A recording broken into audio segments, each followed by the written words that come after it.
The art of leading or influencing others has been a subject that fascinated many philosophers. While some schools of thought suggest conquering through power or wisdom, the German philosopher Arthur Schopenhauer proposed something peculiar. Instead of showing superiority or intelligence, he advocated for something unusual, even contradictory at first glance: the art of playing the fool.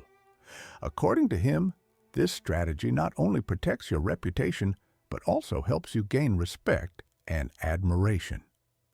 But what is Schopenhauer's reasoning for developing this view, and how can it be applied to our everyday life? When he was 19 years old, Schopenhauer received a letter from his mother criticizing his need to demonstrate that he knew more than others. She said that although he was exceptionally intelligent, his insistence on correcting and improving everything around him made his positive qualities insignificant. This criticism shaped the way Schopenhauer viewed human relationships and the importance of controlling intellectual pride. Schopenhauer believed that intelligence, when used to dominate, correct, or debate with others, could generate envy and resentment. The secret to avoiding these conflicts, he argued, was to maintain an outwardly modest posture. As he put it, playing the fool is often the last resort to preserve relationships. One of the most effective strategies for success, Schopenhauer pointed out, is the art of not revealing all your strengths. He suggested that by appearing slightly inferior, you prepare the ground to surprise your opponents at the right moment. This idea resonates with the famous saying of Sun Tzu in The Art of War: all warfare is based on deception. When we are ready to attack, we must seem incapable. In everyday life, this can be seen in meetings, debates, or even in sports competitions. Those who speak less and observe more often shine at the right moment, leaving a lasting impression. This strategy also reflects Mahatma Gandhi's advice: speak only if it improves the silence. Schopenhauer believed that true wisdom lies in knowing when to speak and when to listen. He agreed with Plato, who said, "Wise men speak because they have something to say. Fools because they have to say something." In any environment, there are two types of people: those who speak and those who observe. Those who speak too much often have less to say, except when they occupy positions of power.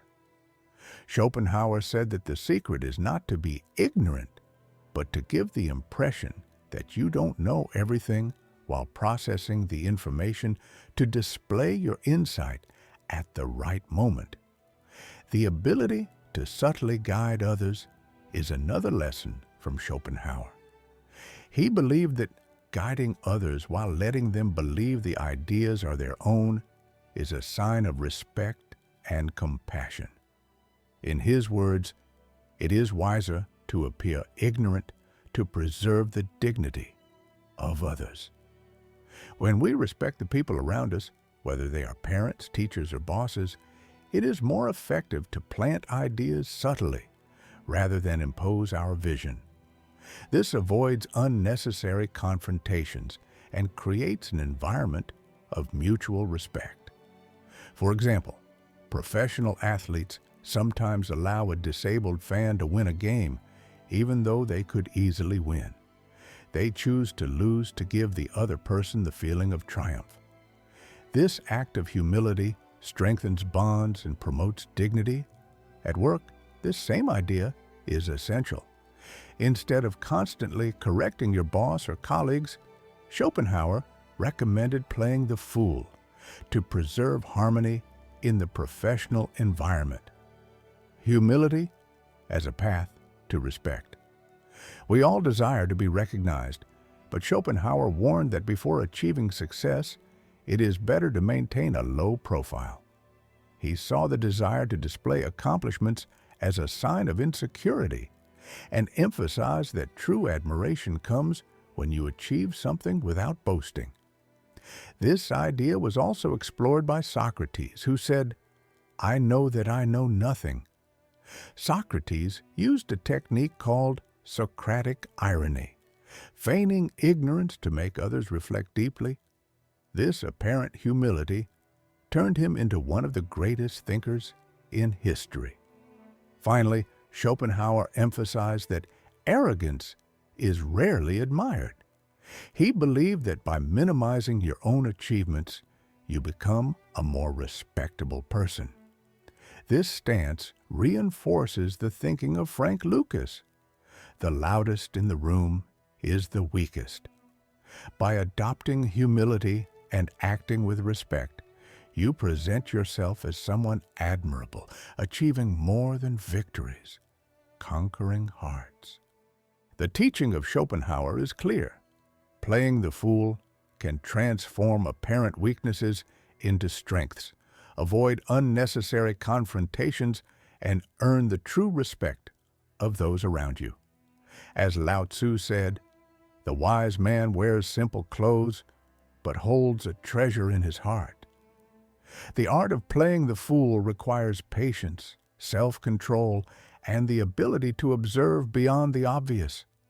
It does not mean renouncing your authenticity or hiding who you truly are, but rather acting with emotional intelligence. By mastering the art of appearing modest, you not only avoid unnecessary conflicts, but position yourself as someone worthy of respect and admiration.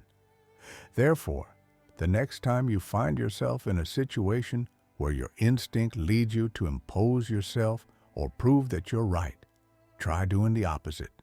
Listen more, speak less, and let your actions speak for themselves.